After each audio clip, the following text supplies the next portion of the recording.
सावरा स्वतःला. साहेब मी बोलू?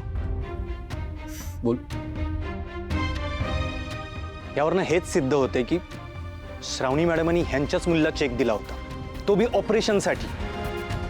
नंतर त्या गुन्हेगारांनी तो चेक चोरला, त्यातनं पैसे बी लाटले. त्यामुळे या प्रकरणात साहेबांचा किंवा श्रावणी मॅडमांचा हात नाहीये.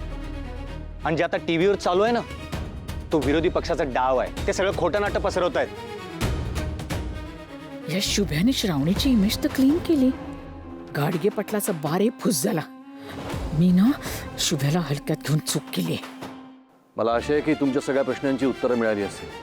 त्यामुळे ही प्रेस कॉन्फरन्स इथेच संपली असं मी जाहीर करतो. तुम्ही येऊ शकता.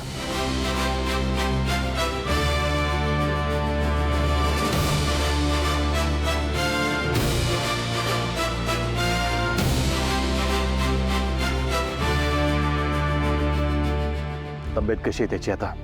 आता ठीक आहे ती. शुभू यांचे मिस्टर आपले कार्यकर्ते आहेत. त्यांना 2 लाखाचा चेक दे ट्रीटमेंटसाठी. शुभू यांना तिथे बसव, त्यांच्या चहा पाण्याची व्यवस्था कर आणि नंतर त्यांना व्यवस्थित घरी पाठवून दे. हो साहेब. अरे यांचा चहा पाण्याचं बघ. या कमाल केली शुभू तू. विरोधकांचा डाव उधळून लावलास. साहेब आणखी एक बोलायचं होतं. बोल.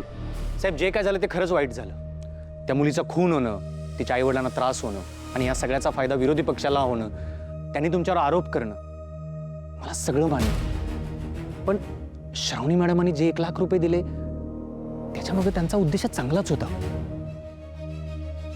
तुम्ही खरंच श्रावणी मॅडमांकडनं 1 लाख रुपये घेणार आहात?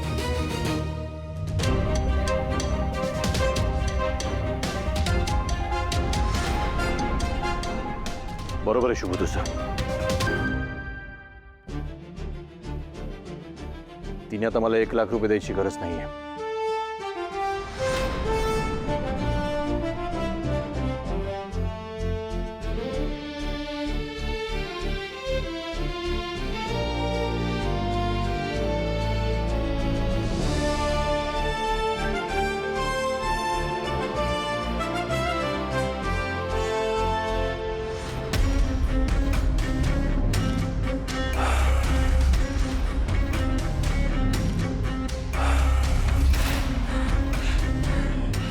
अरे